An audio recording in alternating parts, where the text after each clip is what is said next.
today. This webinar came about from the ACRL Student Learning and Information Literacy Committee. That's a committee that I serve on this year, and it's related to some work that myself and my co-presenters have done for a forthcoming book. So the book that's coming out this spring from ACRL is Libraries Promoting Reflective Dialogue in a Time of Political Polarization. And what this webinar is based around is the chapter that we wrote called You Shall Listen to All Sides and Filter Them from Yourself, Information Literacy and Post-Truth Skepticism. So that was the impetus for this webinar. We have built in time for questions, so think about those along the way. There'll definitely be time at the end. We will do some quick introductions here. I'm Chris Sweet. I'm at Illinois Wesleyan University, small private liberal arts in central Illinois. My title is Information Literacy Librarian. I'll give my co-presenters here a chance to test their mics and introduce themselves. Hi, everybody. This is Troy Swanson. I'm the department chair at the library at Moraine Valley Community College, which is just outside of lovely Chicago, Illinois. And hello, everyone. I'm Jeremy Shermack, and I am a doctoral candidate and Moody College fellow at the School of Journalism at the University of Texas at Austin. All right, thanks, guys. We'll bring them back in here in a little bit.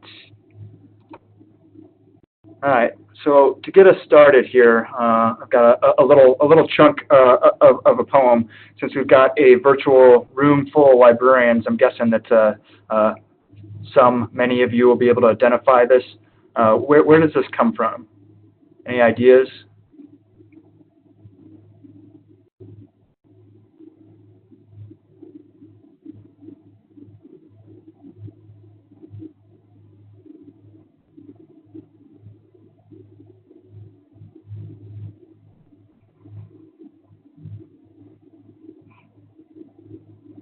Giving you a chance to think about this and discuss amongst yourselves in the chat area.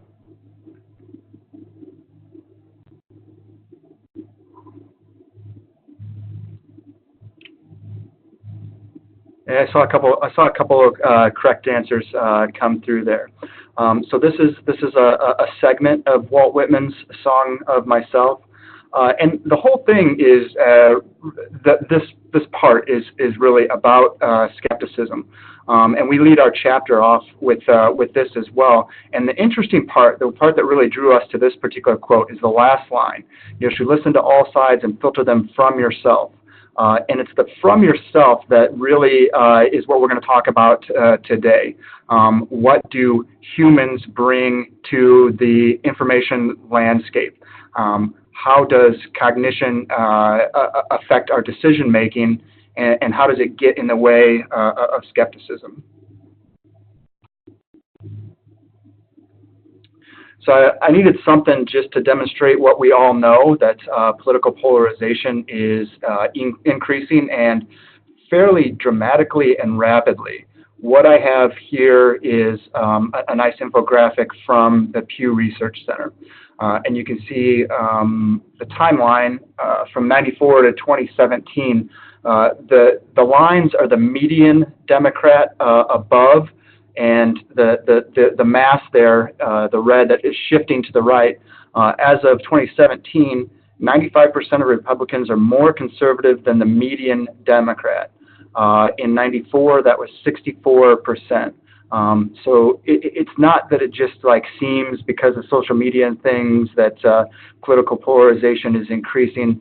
It's very well demonstrated that it's increasing and rather dramatically. So what do we mean by failure of skepticism? This is not going to deal with philosophical skepticism.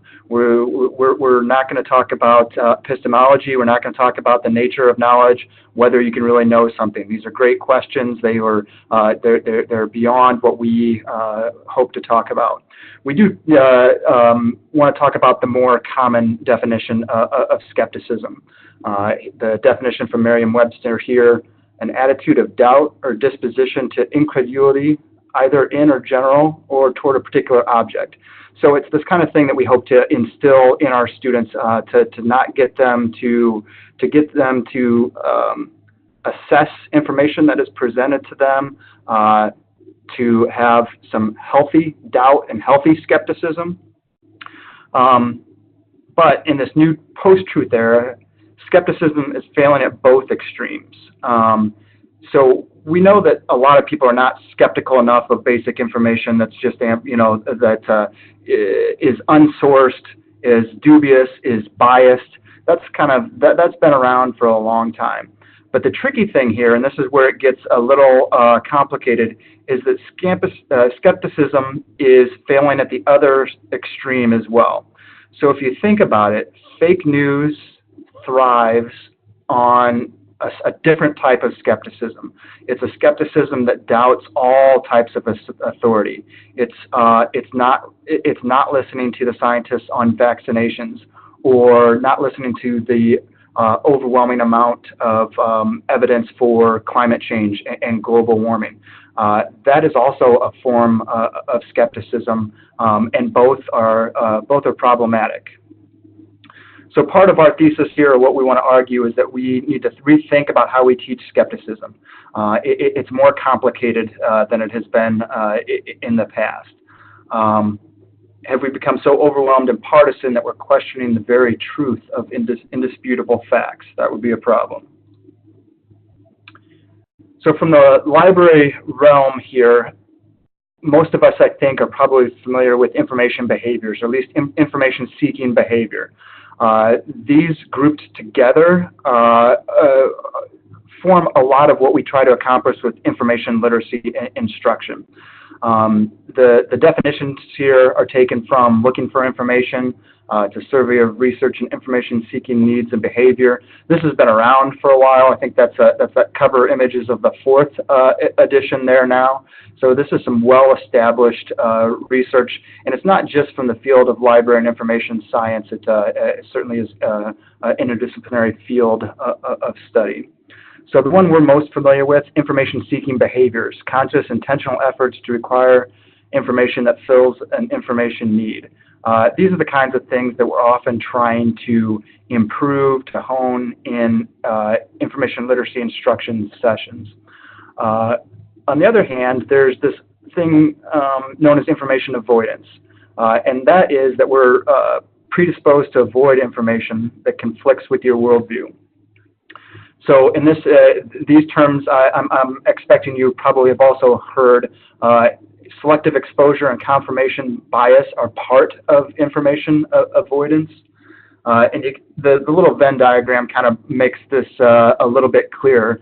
So information behaviors is the large, all-encompassing term. And within that are information-seeking behaviors and information avoidance, but those two do not overlap.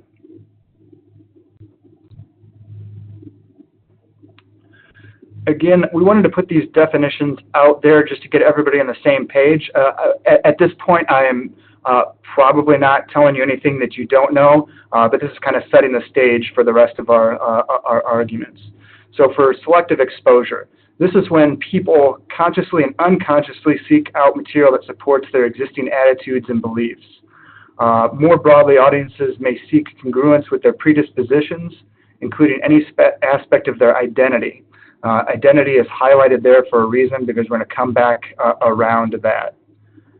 Selective avoidance, that's when you are actively trying to avoid messages that are discrepant with your own beliefs. And then confirmation bias is a tendency to seek out and attend to information that confirms the individual's beliefs or expectations and discount that which does not.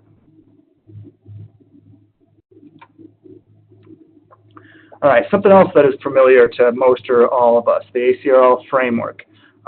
This was approved in 2016, and there are multiple portions that speak to skepticism, but the one that we want to draw attention to is the frame, authority is constructed and contextual. That frame says that information resources reflect their creators' expertise and credibility, and they're evaluated based on information need and the context in which the information will be used. I think we're okay there. That's not too bad. It's when it goes on to explain that authority is constructed and that various communities may recognize different types of authority. So think about that one for a little bit in the context of fake news, of rampant fake news, of recognizing different types of authority, recognizing the alternative medicine blogs that say you don't need to get measles immunizations. This is a slippery slope and very interesting when we start to think about skepticism.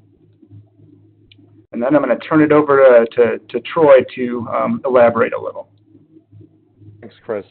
So for my part, I'd like us to think a little bit about how we make decisions and draw from the psychology literature in a few different ways. So before we can think about the framework and information literacy, I'd like to kind of just pull it back a little. So next slide, please, Chris.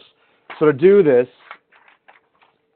we have a little quiz. So if you're in groups of people, don't shout out all the answers. Think about this individually for each question, and then you can feel free, obviously, to talk and share a bit.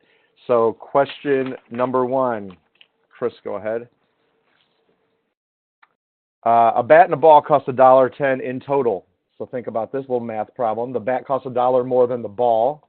How much does the ball cost?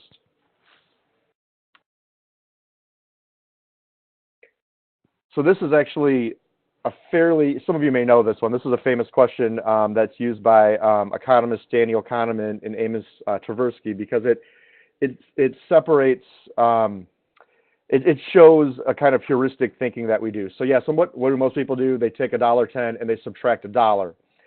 And so they say the bat costs $1 and the ball must cost $1.10. But to do that, then if you have, if the ball costs costs 10 cents, if the ball costs 10 cents, the bat costs $1 more, that means the bat must cost $1.10. When you add them together, you get $1.20. So that's not correct.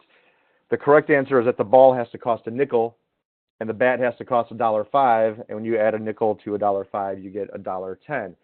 But because we have this instinct, we don't really think about it, right? We just do it. We see $1, we see $1.10, we do subtraction, and we get the answer. And that's a kind of heuristic that comes with us that we apply to situations. And there's a whole range, if you study psychology, of different heuristics that we apply and that are essentially shortcuts because we don't have time to reinvent the ways that we think about problems. We have a way that we thought about it in the past, and we apply that to the present situation. So that's one example. So that's question number 1. So question number 2, go ahead, Chris.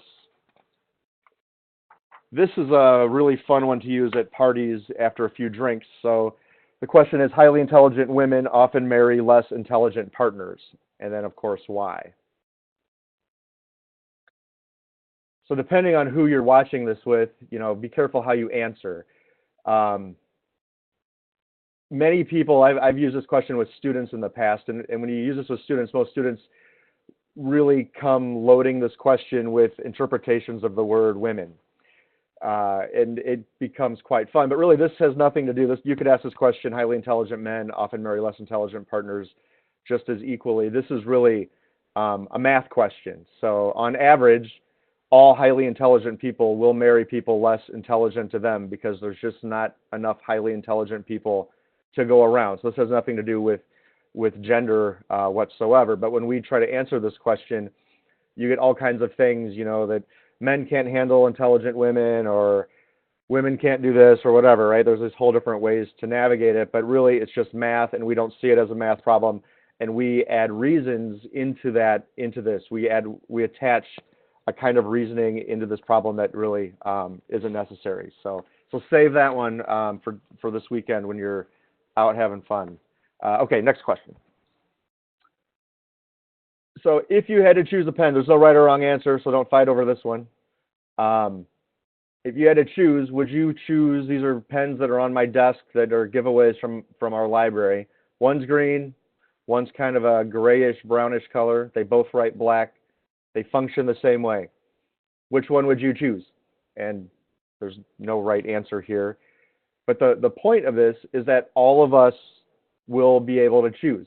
And it's often split when I've done this with students. And the question is like, why? Like how? What do we use to make this decision? And there's no answer except that you have to like one color better than the other, and for some reason you say something.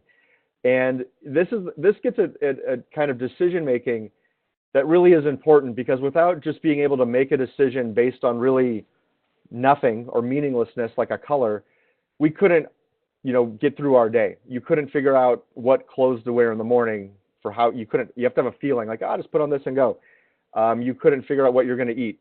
There's a whole range of decisions that we just have to make in order to function, that there's no real rational, logical cost-benefit analysis that really matters. And I see the questions, they're both the same, they both right, they're both equal. So this is an example of a kind of decision-making that we often don't think about in the information literacy realm, is that we have to, we make decisions that just come, kind of from the gut kind of decisions. Then our last question. So this one, go ahead, Chris, the next question. So just a little warning, this is a potentially serious topic, so I don't mean to make light of a serious topic, but I'll read this to you and then kind of talk it through. So this is from psychology, from the psychology literature by Jonathan Haidt. So Julie and Mark are brother and sister. They're traveling together in France on a summer vacation from college. One night they're staying alone in a cabin near the beach. They decided that it would be interesting and fun if they tried to make love. So at the very least, it would be a new experience for them, and they would definitely remember their trip to France.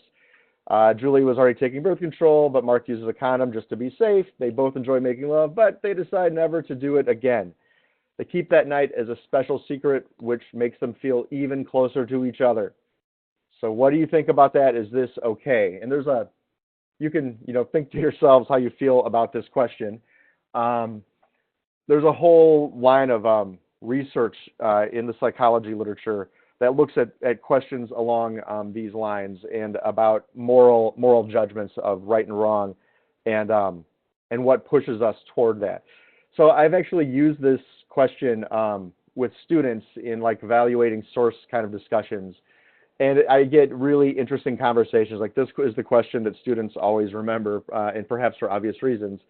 The thing with this is that when psychologists have done these experiments, people will give reasons on why this is okay. Like, people do not want this to be okay. We are pre-programmed to not like this scenario. And every time someone tries to give a reason why, the researchers would actually give a logical reason why that reason is a failure. So there's no long-term harm to these people, whatever, you can keep going. But the ultimate thing is we want to keep finding reasons why this is not right. And our rational brain does not have the power to overcome the pre-programmed emotional response that incest is wrong and that we should, fight against it. And so next slide, Chris.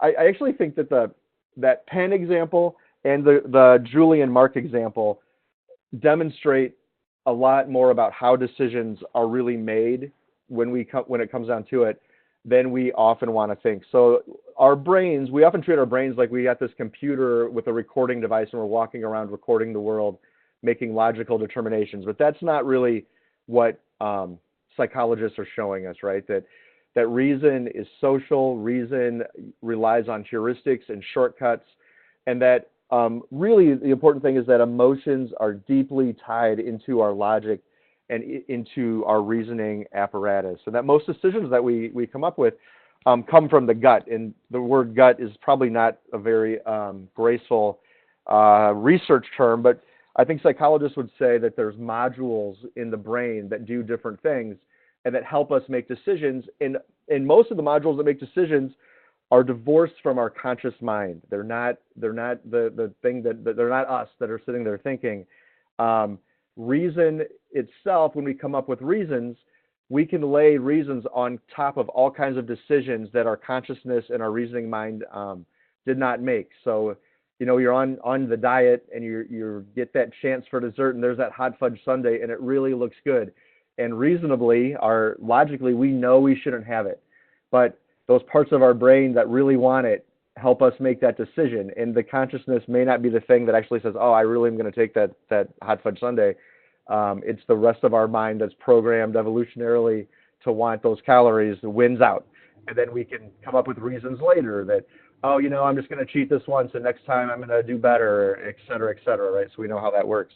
The reasons come after the decision is made. So, all right, Chris, next slide. Troy, could you define the heuristics or give an example? I think it's an important point, and it might help people to have an example of that. Yeah, I mean, there's whole books, and actually, Kahneman's book Thinking Fast and Slow is a great kind of catalog of different heuristics that are out there. So there's like framing heuristics where you set up comparisons. Like basically, it's just like a shortcut for thinking, where you apply a past experience into a new experience.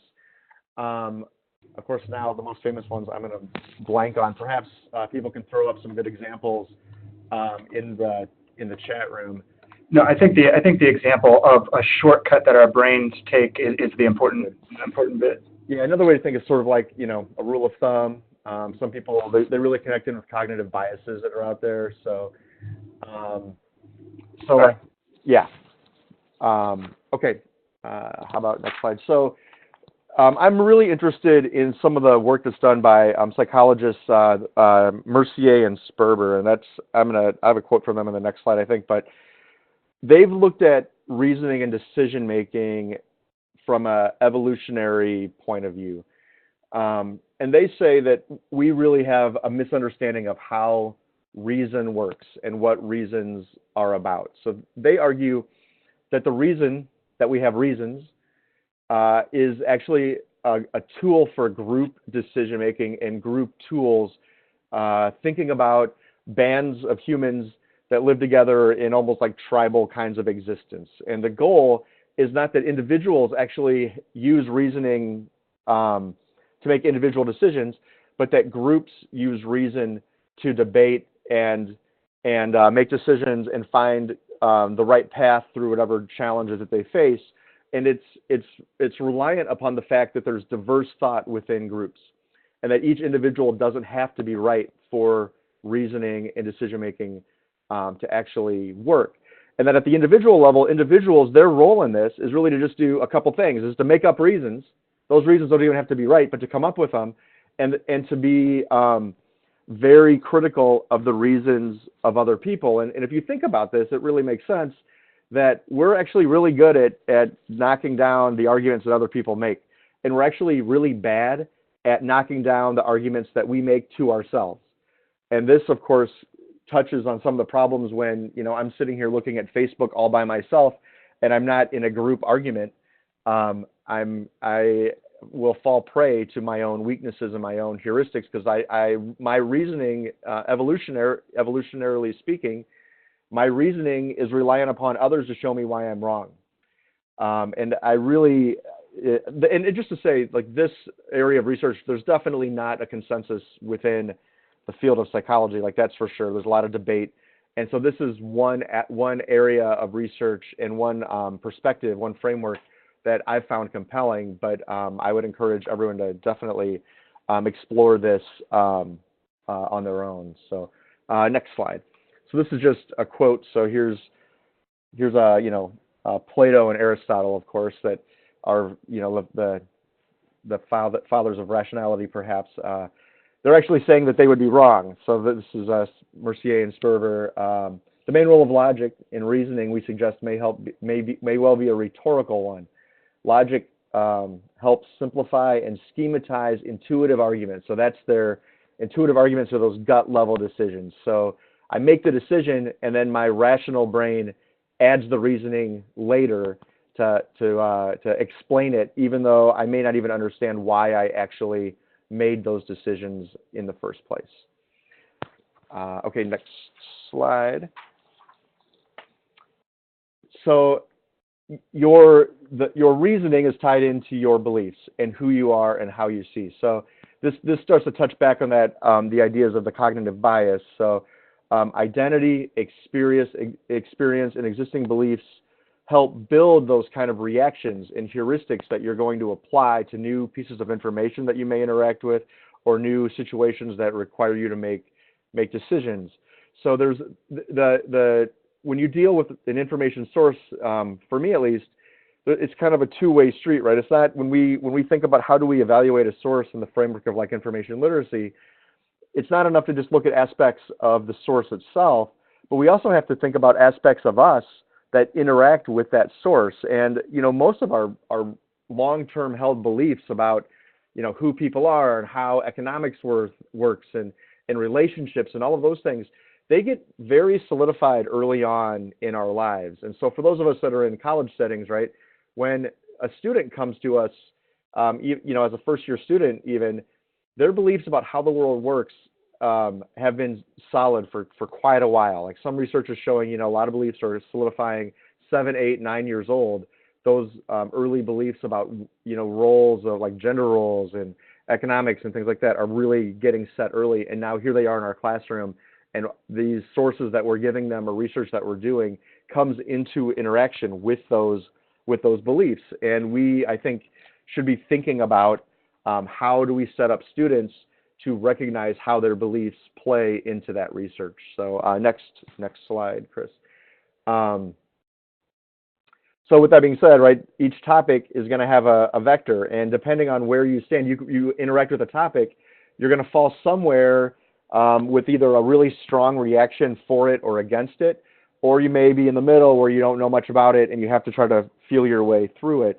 And depending on where you fall into each topic, there's different things that will come into play. So especially if you're on an extreme on a topic, interacting with countervailing information can actually make you even more firmly held in your beliefs, which I think a lot of us may have seen some of that research that's out there. So information that's intended to make us change our minds may actually ground us even more firmly in our existing beliefs. So we should not treat topics with students as if they're blank slates that come in. And next slide, Chris. And so just to wrap up, right, to bring us back to this idea of confirmation bias and some of the defensive avoidance, selective exposure. These are terms that I think we are fairly familiar with by now. But the thing that I found interesting is that really there's the way that confirmation bias works is this like kind of mechanical apparatus is more profound than I had realized before I started diving into this. So, when people see information and re-emphasize their existing beliefs, it's not just out of convenience, and it's not just a failure of logic all the time, and it's not just a misunderstanding of the evidence, but it's a factor of how reasoning works and a factor of identity and personal connections that in order to overcome that, at some level, you have to be able to be reflective to yourself and think about, why do I believe what I believe, and before I can even accept what new evidence may come about. So, okay, with that, I think I'm turning it over to Jeremy Shermack. Yes, sir. Thank you, Troy. So my section is actually going to talk about, follow up on what Chris and Troy have mentioned, and how these sort of ways of thinking and the cognitive patterns that we as humans experience sort of manifest in the media realm.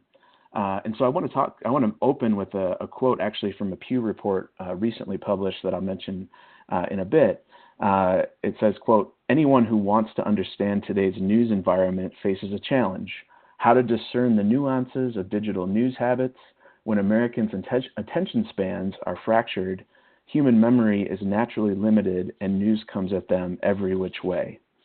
And I mention that quote because I think the most important part, and perhaps most relevant to this presentation, is this idea that human memory is naturally limited. We can only process so much, and news truly does come at us in every which way, seemingly at every moment in our lives. Go on to the next slide, if you would, Chris. Thank you. One example of this is something that is called stumble upon news, which is kind of a funky name, but it's exactly what it sounds like. It's an incidental exposure to news, and that can be in a variety of different environments. A good example is, you're going to your gate in the airport and you see the television in the airport and see news. You know, some of the more kind of stealth ways that they're getting news to you these days are the television screens on your gas pump, or the television screens in the elevator. You know, the most famous and probably longest existing stumble upon news element is, you know, I think about the ticker in Times Square with the headlines passing by. The research in this arena has primarily been done on social media, however, and this idea that, you know, we're likely to stumble upon news when we're not in an information-seeking mode, right? So the example I use here is when you're on Facebook and you're playing words with friends, or you're on Facebook and you're scanning through, you know, cat photos or pictures of your nieces and nephews or whatever it may be. Yeah, National Enquirer is one of the longest existing stumble upon news items as well, right there at the checkout. And so when this happens on social media, it might be perceived, and it is in many ways, a good thing, where, hey, at least we're being exposed to news. That's always been kind of the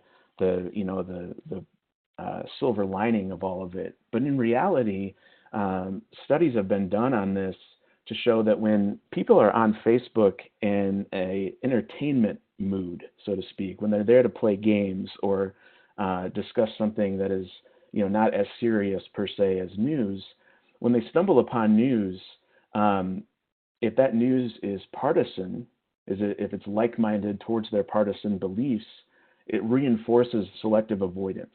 It reinforces and kind of fortifies these echo chambers. Additional studies have found that stumble upon news actually makes people engage less politically. They've been found over some, long time studies to not vote, to be less likely to sign petitions and protest or whatever it may be.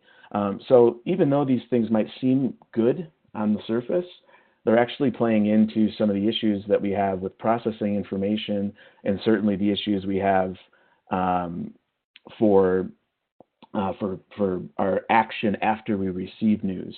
And the citation there on the bottom of the screen, the Kim Chen and Dazinga piece from 2013 is the citation for the less engaged study. And you can look at some of their other work too. They've done some more recent studies than that, but that was the first one to mention the stumble upon news. Go on to the next slide, Chris.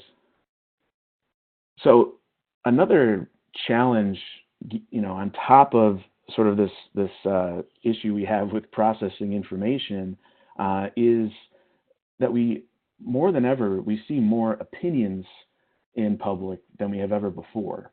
A lot of this is social media, but a pretty good portion of it is the actual media per se.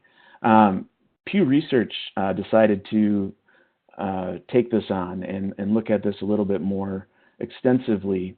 And what they did is created a quiz, and we'll mention the quiz later in the webinar.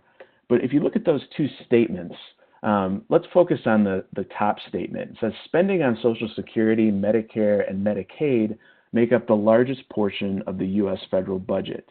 Is that fact or fiction? That first statement. Feel free to chime in.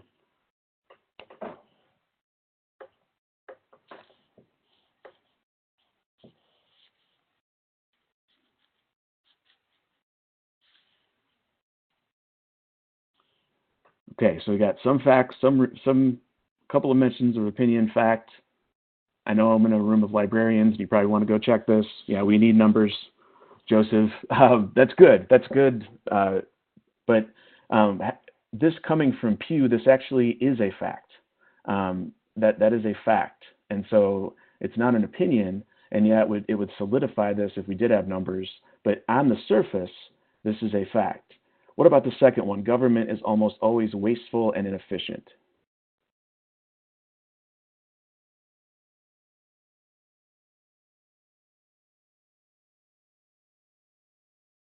So fairly high percentage.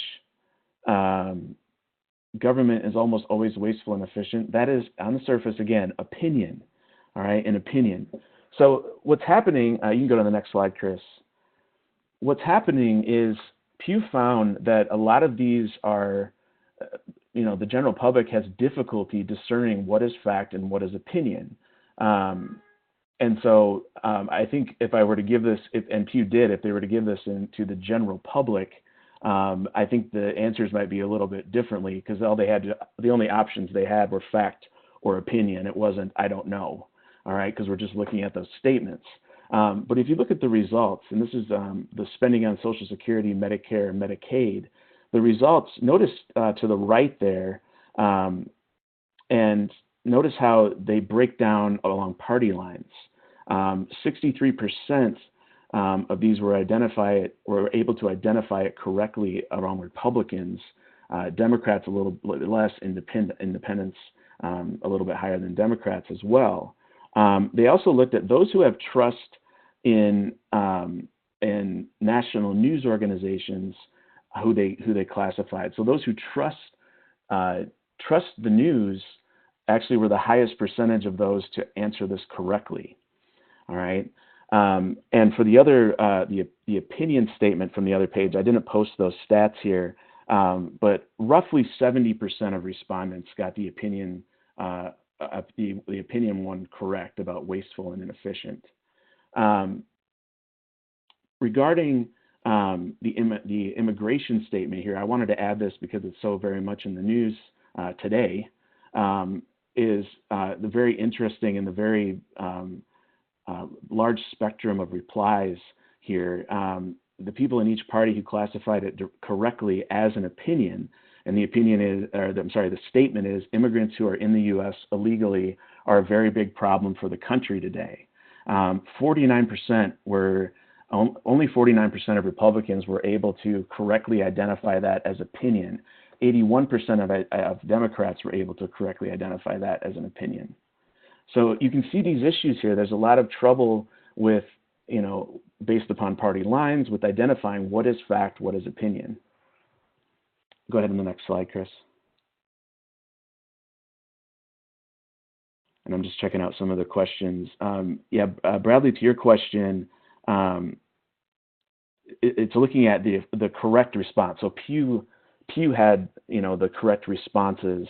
That they said, this is fact, this is I keep saying fiction, I apologize. This is fact, this is opinion. The respondents only had the two choices, so they could only say fact or opinion. And again, we'll show this a little bit later, and you can do the quiz yourselves later on. So if you look at the bottom here regarding this, overall, and there were 10 statements, 5 facts, 5 opinions given in the study. Only 26% of Americans were able to correctly identify facts in this study. And only 35% were able to identify opinion. And of course, as you would expect, and as we saw just with a couple of these different questions, it differed along party lines. It varied along party lines very much. So this is a problem. And the issue here is not only that it's problematic that people can't distinguish fact from opinion, but there's also the problem with oftentimes, news sort of masquerades, opinion sort of masquerades as news, right? Can we call, Chris Cuomo or Chris Cuomo show or Sean Hannity show, or Rachel Maddow's show, can we call that a news program? Right? Can we say that? I'm leaving it up to up to discussion there, but that's challenging because people are tuning in and seeing that on a quote unquote news station, and they're thinking that's news, that's correct, right? Because it's on TV, or I saw it on social media, and it must be true, right? And so that has become more challenging than ever. So on top of having these difficulties and challenges with just consuming all this information, we're having trouble parsing it out between fact and opinion. You can go on to the next slide, Chris. So what this tends to lead to, and I just mentioned it, these different networks and the different perspectives that each of them bring, is that a lot of these networks reinforce echo chambers, and these echo chambers are, if you're unfamiliar with the term by chance, are areas where we go and we have discussion, be it online, be it face to face, and we typically hear our own thoughts, right? That we just go to confirm what we already believe. So I think this is a really interesting example. This is from a Washington Post article, and they did a whole series, actually a whole timeline during the 2017 James Comey Senate testimony. And what they looked at are what's commonly called chyrons or lower thirds on the cable network. So what those statements say, usually in the white boxes on the bottom, and they monitored those. And as they were going, as Comey's Senate testimony went on, they were putting, you can see this graphic at that link of what the lower third said on each of these networks. This is just one particular moment from the testimony. So this is all at the same time. MSNBC is, paraphrasing Comey, saying Russians will be back to meddle in the election. CNN paraphrasing Comey, saying Trump administration lied about me and the FBI. Fox is paraphrasing Comey, saying I asked friend to give memo to reporter. Okay, and so there's a little bit different tone and a little bit different perspective and spin, if you will, from each of those networks. So again, this is actually what we're seeing as news consumers. And if you think about what Troy and Chris alluded to earlier, how this plays into what's going on in our heads and the heuristics and the cognitive processes that are at play. You can go to the next slide, Chris. So one recent example, and I know it was very tremendously controversial, was the story of the interaction between the protesters, the students from Covington, Kentucky, and the Native American man who were in Washington, D.C. And what happened very early on, I believe, was a very cognitive reaction, a very natural reaction. There were a lot of things in play here that led to that. And as the story kind of progressed through the news cycle, more videos surfaced of the story, more complete videos. And if you're not familiar with this, longer videos revealed that over time there was this back and forth between the students and an activist group, and the activist group was calling the students different names and making very racially motivated religious statements against them. And I think what happened initially is when people saw the red hat, right, the red Make America Great Again hat, that cued what you can call a heuristic. I believe that this story would be different if that student wasn't wearing a hat, or if he was wearing a blue hat, or a plain red hat even. But that's an example of where in the news that it cues this heuristic, and whether we ourselves own a Make America Great Again hat and we support what it says, or whether we are adamantly against what it says, it cues something in us. And so what happened then is on social media and even in news outlets, people went to their corners, if you will, and they went to their echo chambers and discussed this a lot. And what happened was the follow-up to this, the larger story, the larger video, it wasn't discussed as often. It wasn't tweeted as often. It wasn't mentioned on Facebook as often. In some of the, if you look at some of the metrics, and even the statement that Mr. Phillips, who is the Native American man with the drum, he stated in the New York Times in this article, he said that he actually approached the students and intervened because of the tension between the two groups. He felt they were coming to a boiling point. So again, it's still controversial. I'm not trying to take a side here, but I think it's an example of how we have initial outrage, and then there's more outrage, and this tends to come from different sides. And a lot of that is fueled by these heuristics and the way our minds work. You can go to the next slide, Chris. And I think I'm turning it back over to Chris or Troy, or Chris, yes. Yeah, it's gonna be me. We wanted to bring this back down to the classroom level because this is we're talking about very complex issues, theoretical issues, but then it becomes overwhelming. How in a perhaps one-shot instruction session can we even start to like chip away at this big problem? And so we came up with a number of different activities that we can use in the classroom. And I think just since I want to make sure we have some time for discussion, I think I'll run through these a little faster than we had planned on. We were going to bounce back and forth, and that way we can get to the conclusions and leave a little bit of time as well. So this first one is it's on a New York Times website, but it's about the Wasson rule. And if you have students go through this activity, they're just supposed to guess what the rule is, and the sequence is 2, 4, 8. And as they work through this, it can highlight confirmation bias, and it can highlight the brain's desire not to get a no answer, even though that would be helpful. So the link to that one is down below, and we'll put up slides for this as well as the recording. So next one, this March of last year, there was a big study that made a lot of splash when it came out. Spread of true and false news online. It was an MIT study. It's excellent. You could have students read a summary of this. You could actually have them read the whole thing. It's actually quite concise. It's 7 or 8 pages long, I believe. And take what they learn from that and then apply it to what's trending on Twitter.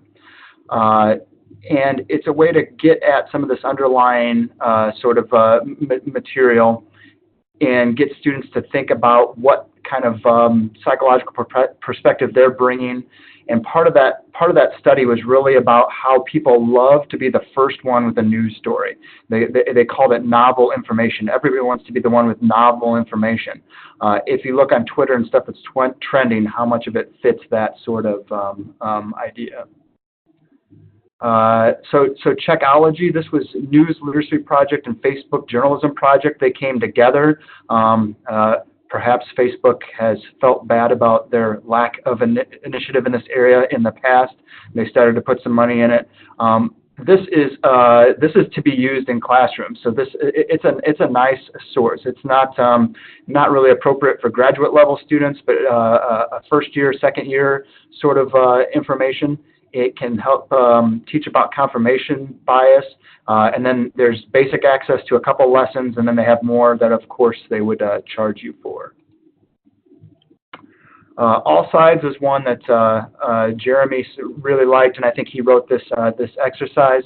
If you haven't seen All Sides before, it's a great way to have students think about the full political spectrum. How are different news outlets reporting different sources? In this exercise, we asked them to put Post-it notes before they looked at All Sides and figure out where they fit on the spectrum, and then discuss that afterwards. So these are some of the tests that we alluded to beforehand. You could have students take this test. How well can you tell factual from opinion statements? Jeremy gave some examples of what's in this quiz. Doesn't take all that long to run through, can really engender good discussion. Political typology quiz. This is one that will give students a ranking on a political typology. How far left, how far right. Of course, there is the test accurate, you know, everything that goes into it. It's still good for discussion and about what we bring to information evaluation. So we cruise through those to get to a couple of conclusions here. I put this conclusion up at the top. Information is personal. It's a really nice, concise takeaway from what we're covering today. There is this huge amount of identity that comes with every decision when we're evaluating information. There's a really personal identity aspect to information, and we rarely talk about that in the library field anyway. Librarians need to enter into a robust professional dialogue about the connections between identity, skepticism, and reason. That's what this chapter is doing. That's what this webinar is doing. We must come to terms with the likelihood that knowledge does not exist in a meaningful way as a distinct thing separate from identity. All right, this is probably maybe one of our boldest claims, and I could see how this one could be picked apart, but I don't know, if you don't come out and take a stand and make some interesting claims, then what do you have? So there's a hierarchy that some of you probably know: data, information, knowledge, and wisdom. Many of us learn this. It doesn't really connect with this empirical evidence that we've been presenting here from the psychological literature. Just a few more here. Political polarization cannot overcome with more and better sources. As much as we wish this to be true, this is really the default mode for information literacy. If you get to the good stuff, if you get to the authoritative sources, that's going to help us overcome political polarization. If everybody could get on the same page about what the correct facts are, it's a great story, but it doesn't really work out that way. This inherent skepticism will defeat logic. As we outlined above, the framework has some areas, I think, for improvement. Notably, that authority is constructed and that various communities may recognize different types of authority. We talked about how that can become a slippery slope. It can become a slippery slope where people start to ignore accepted scientific fact. So is there room for us to develop a knowledge or epistemological value statement? That might be one solution to this. The framework is supposed to be a living document. It's supposed to be revised. This is an area that we could take a look at. Although the framework kind of muddies the water in this area, authorities and authoritative information really do exist. All right, and I got through with a little bit of time for some questions. So the three of us can take questions. This recording, there will be a recording of this, and I'll get the slides up. I'll put them on SlideShare under Chris Sweets and on my university page as well.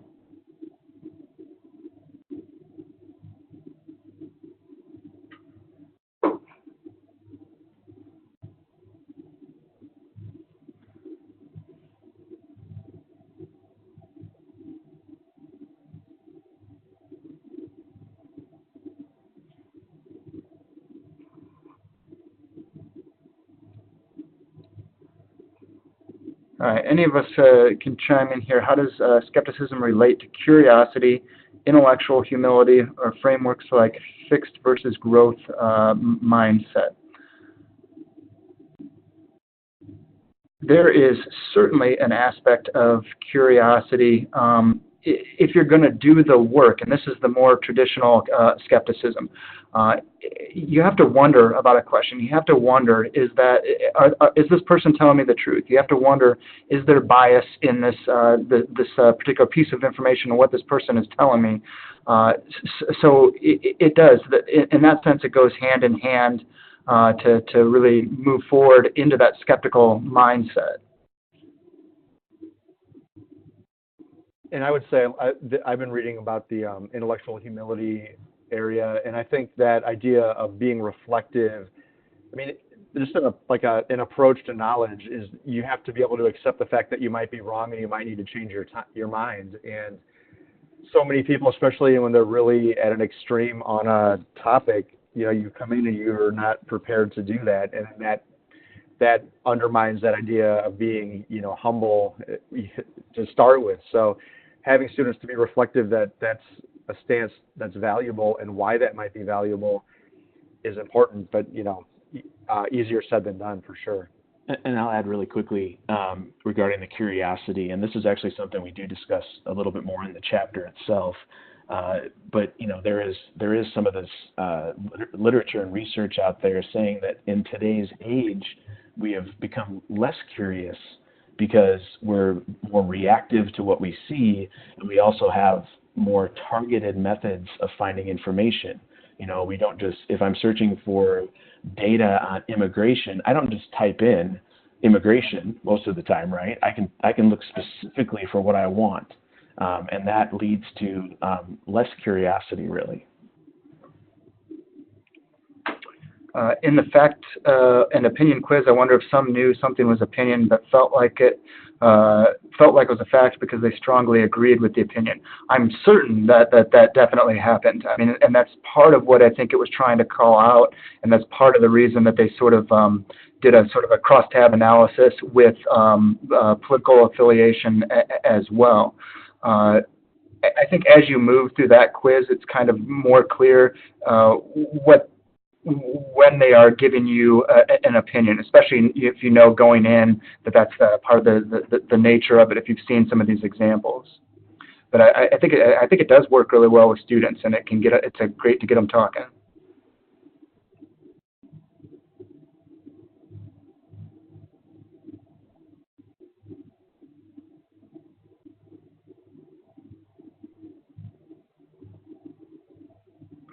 Yeah, I think so. There was a question about tarnishing the term skepticism, and perhaps it does. And I think we developed the arguments. Well, we definitely developed the arguments in a lot more detail in the chapter. There is a need for healthy skepticism, or 21st century, post-truth skepticism. It needs to be updated. It needs to engage in our modern information landscape, information ecology. It's a different time and era, and the way that fake news can be spread virally so fast.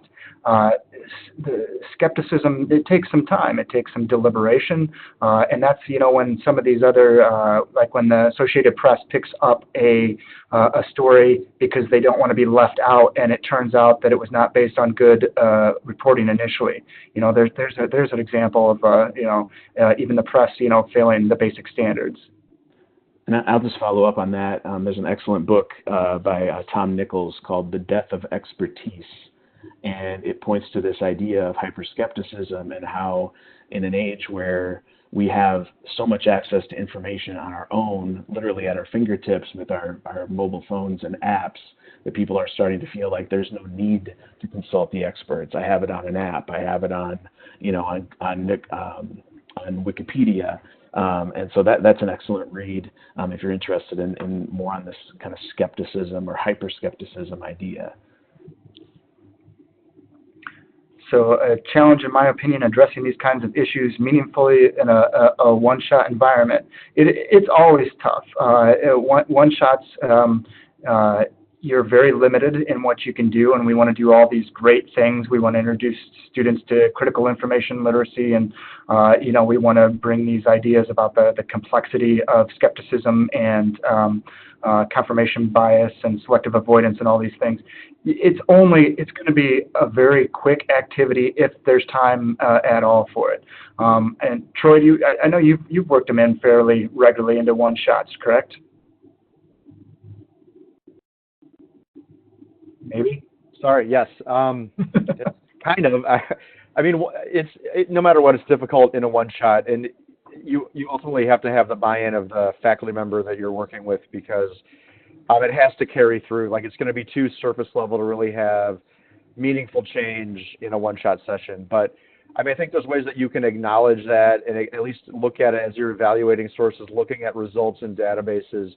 You can try to make some recognition, but most of the stuff I've done has been multi-session classes with faculty. That's really the best avenue to make real change. It's tough, and even then, to do it in a semester with a class, like if you're a faculty member teaching a full semester course, these opinions and long-held beliefs, they won't change. It's really, you got to think over the course of a degree and set up tools for the future, because it's quite complicated, no doubt.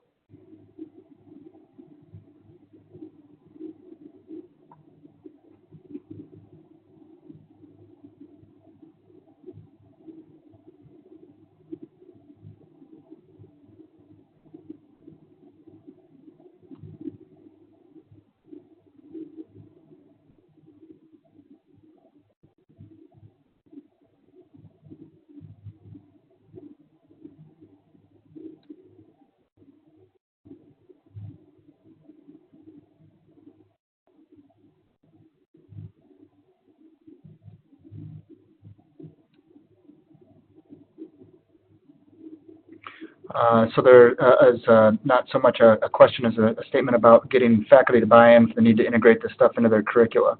It depends. Of course, it depends. It depends on the faculty member. It depends on the area of study. We're drawing from mostly outside the field of library and information science. There, of course, is some overlap, as I mentioned, with the information behaviors, information seeking behaviors. But we're drawing from mass comm. We're drawing from psychology in this sorts of things. So they're certainly very open and willing partners from those particular fields. This is nothing new in some of those disciplines. It's just the way that we are taking it and applying it to skepticism and information literacy. But yeah, the buy-in can always be a trick. And if I may jump in there as well, we are here at the UT Austin in our School of Journalism. We have a project going right now. It's called Project 2021, and it's a redesign and reimagination of our curriculum. And the goal is to add a lot more media literacy and information literacy to that, not only to better inform our journalism students, but also bring in students from outside the School of Journalism. In fact, just last year, we started a class that is available for all incoming freshmen. They have to take what's called an undergraduate studies class that's more topical, and we began a media literacy class as part of that. And we had, I think, over maybe 150 to 200 students in that class. And so the push here is coming from journalism and mass comm schools, and we would love to. I think it'd be ideal, and I've been discussing it at least at UT, and joining forces with library and information sciences to kind of solidify our curriculum and our goals, because it is so very important to future journalists and those working in the media.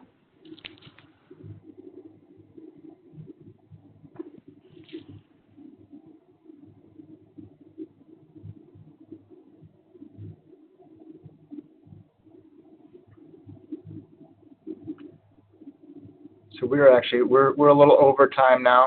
If there are additional questions out there, we can take those now. If not, we'll make sure that we get slides and recording out to everyone.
I think we've got the Twitter handles covered now in the chat box.